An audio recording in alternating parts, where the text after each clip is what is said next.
He pointed me out at the gala, not as the restorer who saved the project, but as the help, Dr. Julian Vance, my boss and the museum's senior curator, stood on the podium, bathed in warm light. Holding a champagne flute, he gestured toward me, standing in the shadows by the service exit, and called me his dedicated technician. That one-word technician landed like a slap. It was a perfectly chosen insult, wrapped in a compliment, delivered to a room full of the museum's wealthiest donors. They all smiled at me politely. I smiled back. The rage was so cold and sudden. I thought my knees might lock. When the Byzantine casket first came to my attention, Julian continued, his voice resonating with false humility. We were facing a catastrophe, a piece of almost unparalleled historical value, crumbling, disintegrating before our very eyes. He paused for dramatic effect. The room hung on his every word.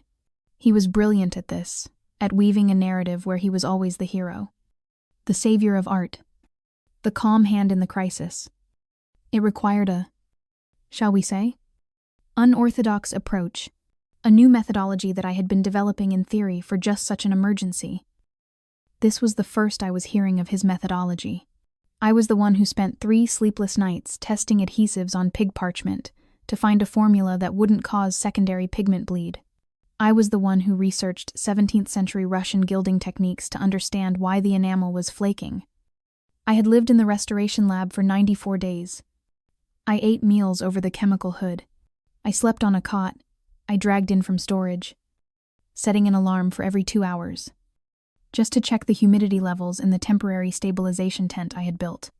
My hands were stained with pigment stabilizers and stung from solvent exposure. I had sacrificed my health, my time, and my sanity to bring that piece back from the brink. Julian had visited my lab exactly 4 times during those 3 months. He would stand in the doorway, never removing his $1,000 overcoat, and look at the chaos, still at it. Claude, I'd ask, as if I were tinkering on a hobby, do try to get this wrapped up. The board is getting anxious. Then he would leave, the scent of his expensive cologne lingering just long enough to remind me how different our worlds were. Now, he was on stage accepting a $500,000 donation check in the name of his restoration department. He was describing the chemical compounds I identified. He was explaining the microscopic readherence process I perfected. He was claiming my sleepless nights, my research, and my scarred hands as his own intellectual property. I wanted to scream. I wanted to walk up to that podium, take the microphone, and show them the photographs on my phone, the microscopic images, the chemical analysis, the logs I kept every single hour. But I just stood there, because in this world, Julian Vance was the visionary curator. I was just the quiet woman in the lab. I was the technician. This wasn't the first time. Julian had a gift for proximity. He would assign a project, ignore it entirely, and then swoop in at the last possible second to guide it over the finish line. He would change a single, cosmetic detail, and then add his name to the final report. He built his entire reputation on the invisible, uncredited work of people like me. The difference this time was the scale. The Byzantine casket was a major acquisition. Its restoration was complex, dangerous, and, I had thought, my masterpiece. It was the work that was supposed to elevate me from a lab restorer to a conservation officer. It was supposed to get me a raise, a new title, a voice in the department. Instead, it was getting Julian a speaking tour. He had gaslit me for months. When the project began, he brought me into his office, his face a mask of grave concern. Clara, this piece, it's a disaster. It was damaged in transit. Or perhaps there was pre-existing decay we weren't told about. It's falling apart. He made it sound like he had discovered the crisis, like he had intercepted the catastrophe. He leaned forward, placing his hands on his desk. This is, frankly, above your pay grade, but I believe in you. I'm going to guide you through this. You will follow my directives exactly. And together, we might be able to save it. This will be your trial by fire. It was a perfect deception. He framed my overwhelming workload as a personal favor he was doing for me. He positioned himself as the mentor, the gracious leader descending from his office to help the struggling subordinate. He made me feel simultaneously incapable and indebted to him. If I succeeded, it was because of his guidance. If I failed, it was because I couldn't handle the pressure. The directives he gave me were laughably vague. Be meticulous. Don't rush. We need a clean result. It gave me no resources, no extra staff, and no budget for new equipment. I had to salvage tools from other departments and beg for chemical samples from a university contact. And I did it. I saved the damn thing. I stabilized the wood, cleaned the ivory inlay without causing fractures, and readhered over 400 microscopic fragments of enamel. I found a way to reverse the oxidation on the silver filigree that everyone else had written off as irreversible. I documented every step, every failure, every breakthrough. Now, I watched as Julian accepted the applause for my work. A woman next to me, draped in diamonds, turned and smiled. You must be Clara. Doctor, Vance speaks so highly of your assistants. He is a true visionary. Isn't he? To have seen the potential in that wreck? Just marvelous. He's very focused. I managed to say. The word assistance burned. I wasn't his assistant. I was the expert. I was the one with the advanced degrees in chemistry and art conservation. Julian had a degree in art history and a talent for schmoozing. He couldn't tell the difference between a stabilizing solvent and paint thinner, but he knew how to talk. The gala began to wind down. Donors and board members swarmed Julian, shaking his hand, patting his back. He was radiant, soaking in the validation, his eyes shining with the thrill of the con. He caught my eye across the room. He didn't just nod. He winked. It was a tiny, almost imperceptible gesture, but it was dripping with contempt. It was the wink of a man who knew he had won, a man who knew I was powerless, that I wouldn't dare speak up and risk my job, my reputation, my entire career. He had taken my greatest achievement and melted it down to build a pedestal for himself. I slipped out the service door and into the alley, the polite applause still echoing in my ears. I didn't feel angry anymore. I felt something else. A quiet, patient, methodical coldness, the same coldness I applied to my work. He called me a technician. He thought I was just a pair of hands. He forgot that technicians are the ones who keep the logs. We are the ones who run the tests. We are the ones who know exactly where the damage came from. Julian was celebrating his victory, but he had made a critical mistake. He had shown me exactly how much he was willing to take. He hadn't just stolen my work. He had made me his accomplice in the lie. And as I stood in that dark alley, I made a decision. I would not be his accomplice. I would be his historian. I knew where the damage came from. I had known from the second I saw it. That was the part that made me sick. That was the real violation. Worse than the stolen credit. Worse than the gala. Worse than being called a technician. The Byzantine casket arrived on a Tuesday. It was pristine. I know it was pristine because I was the one who uncrated it. I spent 4 hours doing the initial intake, photographing every angle, taking microscopic samples, and running the preliminary X-ray fluorescence scans. The XRF scans are standard procedure. They give us a baseline chemical map of the entire object, every pigment, every substrate, every metal. They are the artifact's fingerprint. The scans showed a perfectly stable object. The gesso underlay was sound. The enamel was secure. The silver was tarnished, but not corroded. I filed the XRF reports in the central archive system, labeled with the standard intake code, and went home, satisfied. 2 days later, Julian called me into his office.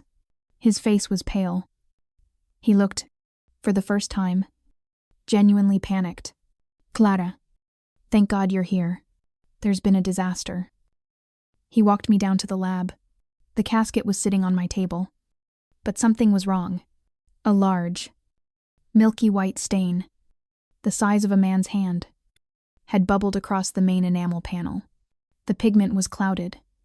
The gesso underneath looked swollen, and the silver filigree was now pitted with a powdery green corrosion. It must have been a delayed reaction to the transit, Julian said, his voice tight. Humidity. Something. My God. The board is going to crucify me. This is a catastrophe. I leaned in, the acidic smell hitting my nose. It wasn't humidity. Humidity is slow. This was fast. This was chemical.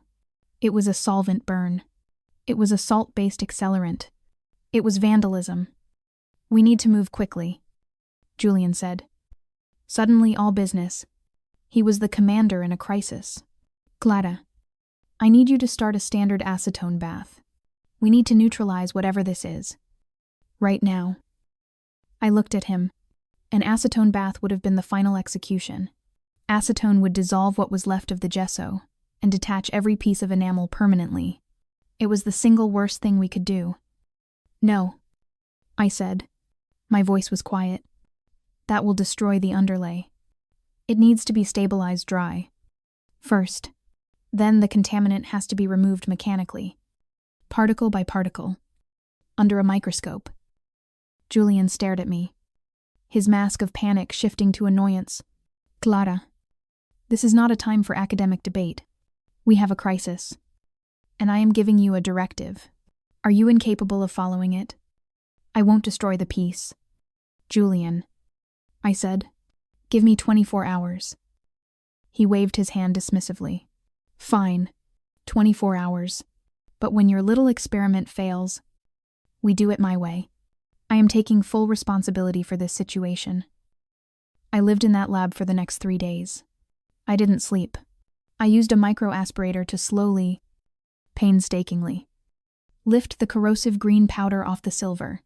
I used a custom-blended gel poultice, applied with a single hairbrush, to draw the sodium chloride out of the porous enamel. I worked with, my breath held, knowing that one tremor, one microscopic miscalculation, would shatter the piece forever. I sacrificed everything for that piece. My hands cramped so badly from holding the tweezers that I had to wear braces at night. The chemical fumes gave me migraines that made me puke into the lab's hazmat bin. I missed my sister's birthday. I lost 8 pounds. I was a ghost haunting my own lab, fueled by coffee and sheer, stubborn rage. While I was slowly, agonizingly saving the artifact, Julian was busy saving himself. He was building his narrative. He sent memos to the board, without my knowledge, describing the catastrophic pre-existing decay and his bold new cross-disciplinary conservation strategy. He was taking my hourly log notes, the ones I sent him for transparency, and rewriting them in the first person. He was gaslighting me in real time. He would visit the lab once a day, still picking at that. Clara, the board is asking for results. You seem to be in over your head. I showed him the progress. The corrosion is almost gone. I'd say, pointing to a newly gleaming section of silver. He'd squint. It looks dull to me. Are you sure you're not making it worse? I really think you should consider my acetone suggestion. Don't be afraid to be decisive. He was actively trying to make me fail. He wanted me to fail. He needed me to fail, so that his methodology could save the day, the entire crisis. The trial by fire he had spoken of was a lie. He had created the problem he was now taking credit for solving. I knew he was lying. I knew he was a fraud, but I couldn't understand why. Why would he risk a priceless artifact? Why would he vandalize a piece of the museum's own collection? It was pathological. It was insane. Then, at the gala, as he accepted the $500,000 check, I finally understood. It wasn't about the art. It was never about the art. It was about the story. A pristine artifact is just an object. A saved artifact is a narrative. It's a miracle. It's a hero's journey. Julian didn't want to be a simple curator. He wanted to be a savior. And to be a savior, you need a dragon to slay. He couldn't find a dragon. So he painted one on the wall himself. He took a priceless, stable artifact, and he poured salt-based solvent on it.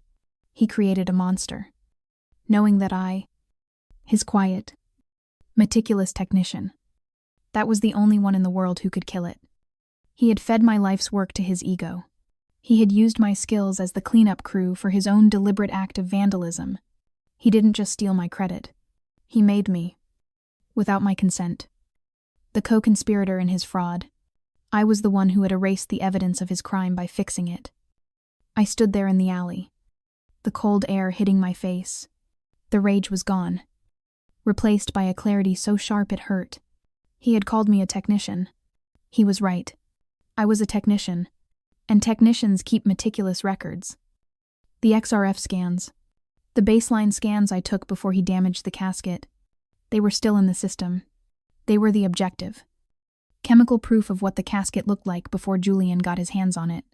They were the before picture to his after story. His entire narrative, the catastrophic decay, the transit damage, all of it rested on the assumption that no one had seen the piece before the crisis. But I had, and I had the receipts.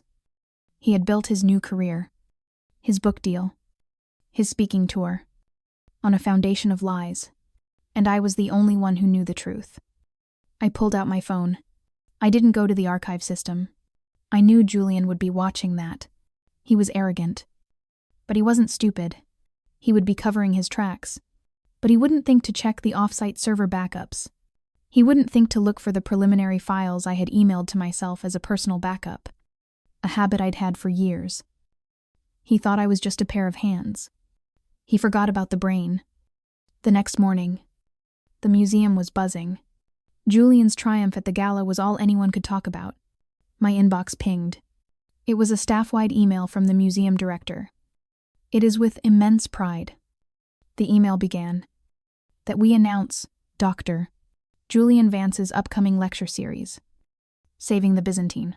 His groundbreaking conservation work has not only saved a priceless artifact, but has also secured a major new donation for the museum. We are also thrilled to share that Dr. Vance will be authoring a book on his revolutionary methodology." A book, a lecture série, his methodology. He wasn't just stealing my work, he was publishing it. He was etching his lie into the permanent historical record. He was building an entire academic platform on my 94 days of hell. That was the breaking point. The quiet, cold resolve I felt in the alley crystallized into a plan. The technician was going to prepare her final report. I had to endure one more humiliation. An hour later, Julian's assistant summoned me to his office. I walked in. He was leaning back in his chair, feet on his desk, looking like the king of a small, well-funded country. "Clara," he said, beaming. "Come in. Sit down. A wonderful night. Wasn't it a real victory for the department? For us?" I sat. I kept my hands folded in my lap. It was very successful. "Julian." "It was," he said, his smile unwavering. "And I want you to know that your assistance was invaluable. Truly, I couldn't have managed the day-to-day supervision without you." He was gaslighting me so hard I could barely breathe. He was framing my agonizing labor as his supervision. He was demoting me from expert restorer to his personal project manager. "You really kept your head down," he continued. "You were focused. I like that. It shows dedication. You played your part perfectly." Played my part. The words hung in the air. I wasn't a scientist. I was a supporting cast member in his one-man show. Then came the vile contrast. He gestured to a stack of travel brochures on his desk. "It's going to be a whirlwind. Of course, the book tour, keynotes in London, Berlin. It's all terribly exhausting. The media side of things. But it's necessary. We must evangelize the museum's work." He was complaining about the first-class flights and 5-star hotels that he was getting as a reward for my suffering. He was going to stand on stages and talk about his struggle, his breakthroughs, his genius. I was going to be in the lab, breathing in chemical fumes, my hands raw, earning just enough to cover my rent. "Now," he said, sliding an envelope across the desk. The board was very pleased, and I made sure they knew how. Helpful. You were. This is for you. A token of appreciation. I opened it. It was a check for $500. A performance bonus. It was an insult. It was hush money. It was what he thought my silence was worth. I looked at the check. Then at him. I gave him the calmest, most grateful smile I could muster. Thank you. Julian. This is very generous. I'm just happy I could assist. The experience was a reward in itself. He bought it. His shoulders relaxed. I was the good, quiet, grateful little technician. I was no threat at all. Excellent, he said, standing up to dismiss me. Well, back to the lab. I'm sure you have plenty to clean up. Yes, doctor, I said. I do.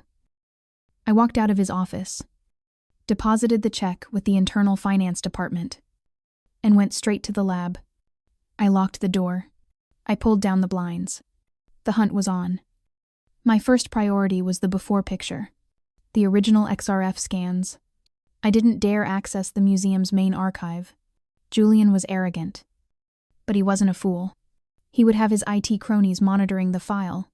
He probably had it flagged for deletion, claiming it was corrupted or outdated by the new data. I didn't need the museum's server. I had my own. For my entire career, I have kept a meticulous personal backup. Every intake report, every chemical analysis, every microscopic photograph, all uploaded to a private, encrypted, off-site server that I paid for myself. It was my professional insurance. I sat at my terminal, logged into my private archive, and there it was. Intake, file, B-casket, XRF, baseline, Clara, notes, time-stamped, dated, 2 days before Julian's catastrophe. I downloaded the entire file. The high-resolution chemical maps were crystal clear. They showed a stable, pristine artifact. No sodium chloride. No gesso swelling. No copper corrosion. It was the definitive proof that Julian's entire narrative was a lie. It was the gun, still cold from the factory. But I wasn't done. Having the before picture was one thing. I needed to prove he was the one who pulled the trigger. I needed the weapon. I sat back, closing my eyes, forcing myself to relive that morning. The panic, the chemical smell. It wasn't the sharp smell of a lab-grade acid. It was different. It was acidic. Yes, but it was also floral. Almost soapy. It was a commercial cleaner. The thought was so grotesque, so horrifying. I almost dismissed it. He wouldn't. He couldn't. He wouldn't use a bathroom cleaner on a priceless Byzantine artifact. Then I remembered his office. Julian was obsessive about his private bathroom. It was his sanctuary, stocked with expensive, imported soups, lotions, and cleaning supplies that he ordered himself. He was a germaphobe and a snob. He wouldn't allow the museum's janitorial staff to touch it. I waited until 5:30, when I knew he was in a board meeting. His assistant was gone. His office was empty. I let myself in with the master key I had for conservation emergencies. I walked into his private bathroom. My eyes scanned the marble countertop. There it was. A dark blue bottle with a German label. Antique silver politur. Antique silver polish. I opened the cap. The smell hit me instantly. Acidic. Floral. Soapy. The exact smell from that morning. My hands were shaking. But not with fear. With rage. He was in a panic. He must have thought the tarnish on the silver looked dirty. He, the senior curator, with his art history degree, had decided to clean it himself before a board preview. And he had used the first thing he could grab. This polish wasn't for porous enamel. It was a harsh salt and ammonia-based solvent. He had slathered it on, realized he had made a catastrophic error, and then built his entire pre-existing decay narrative to cover his tracks. He had vandalized the artifact out of sheer, blistering stupidity. I took a sterile cotton swab from my pocket, dipped it in the polish, and sealed it in a sterile sample bag. I took another swab and ran it under the rim of the cap. I took the bottle itself. He would assume his cleaning lady had tossed it. I went back to my lab. I locked the door. I fired up the gas chromatograph and the mass spectrometer. I ran a sample of the residue I had painstakingly removed from the casket weeks ago, which I had saved, as I save everything. Then I ran a sample of the polish from Julian's bathroom. I watched the data populate on the screen. The chemical fingerprints, the spikes in sodium chloride, in ammonia, in the specific oleic acid compounds. They were a 100% match. I had him. I had the before. I had the after. And I had the weapon. I looked at the clock. It was almost 7. I wasn't hungry. I wasn't tired. I was a restorer. I had stabilized the piece. Now, I would restore the truth. Julian's lecture was in 2 days. It was being live-streamed to the entire museum membership. It was his grand coronation, and I had just finished printing his crown of thorns. The museum's main auditorium was packed. Every board member, every major donor, and the heads of every department were in the front rows. The local press had a camera crew, and, as Julian had proudly announced, the lecture was being live-streamed to partner institutions across the world. It was his coronation, and he had invited the entire kingdom to watch. I stood in the back, near the sound booth. I wasn't dressed like a technician. I was wearing my best blazer.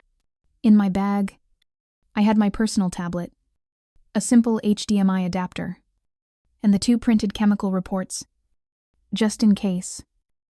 Julian walked onto the stage to thunderous applause. He was glowing. He looked humble, bowing his head slightly, but his eyes were victorious. He was the man who had stared into the abyss and saved the art. "Thank you. Thank you," he said, quieting the room. "What we are here to discuss today is not just a restoration. It is a resurrection." He began his presentation. The first image on the giant screen behind him was a high-resolution photograph of the casket after he had vandalized it. The milky, bubbled enamel, the green, pitted corrosion. The room gasped. It was horrifying. "This," he said, his voice full of solemn gravity, "is the catastrophe we faced. The result of, as we now believe, catastrophic decay hidden within the gesso, exacerbated by humidity fluctuations during transit. It was a ticking time bomb, and it fell to us to defuse it." He spent the next 20 minutes weaving his fiction. He talked about his sleepless nights, his agonizing decisions, his revolutionary methodology. He showed my work. He used my photographs of the restoration in progress as proof of his process. He was owning every second of my labor, every particle of my skill. I watched him. I felt no rage. I felt no fear. I felt the quiet, cold focus of a restorer about to begin a very delicate extraction. He finished his lecture with a flourish, showing the final, "Pristina casket. We saved her," he whispered. The room erupted in a standing ovation. He let it wash over him for a full minute before raising his hands. "Thank you. And now, I'd be happy to take any questions." His eyes scanned the front rows, looking for a friendly face from the board.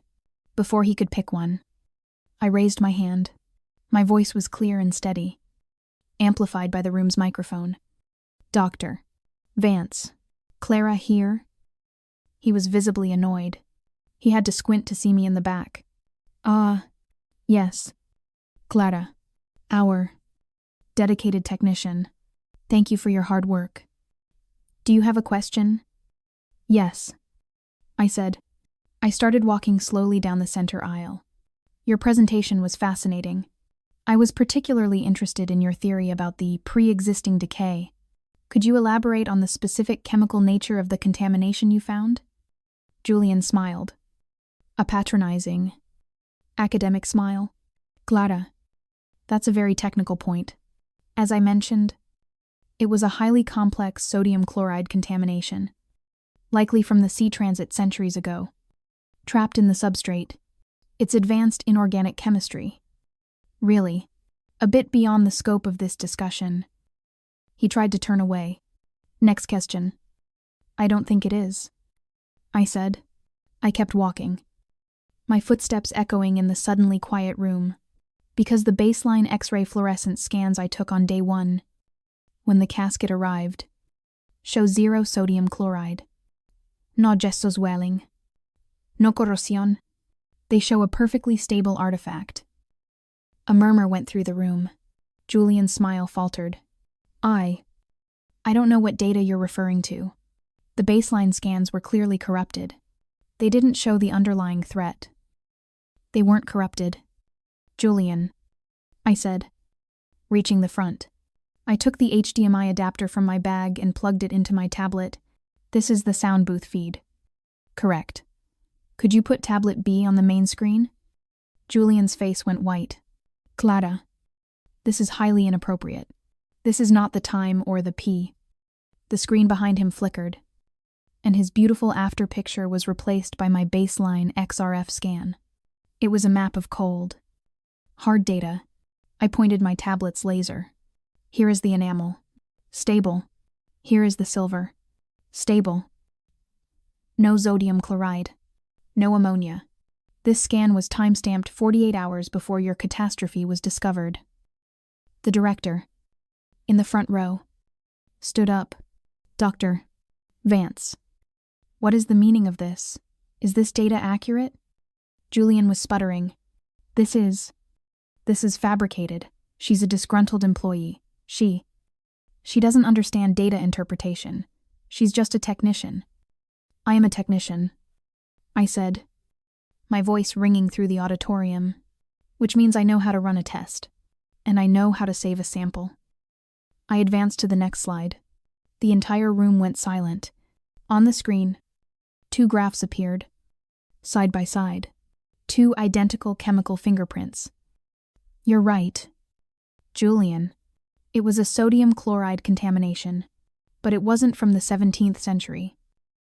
I pointed to the graph on the left. This is the chemical fingerprint of the contaminant I painstakingly removed from the casket. Note the specific spikes in sodium chloride, ammonia, and oleic acid. Then I pointed to the graph on the right. And this is the chemical fingerprint of the antique silver politer, the antique silver polish from the cabinet in your private office bathroom. They are a 100% molecule for molecule match. You could have heard a single pigment particle drop. Julian looked at the screen, at the irrefutable, scientific proof of his vandalism. He looked at the board members, who were now staring at him with undisguised horror. He looked at the press camera, its red light glowing, broadcasting his execution to the world.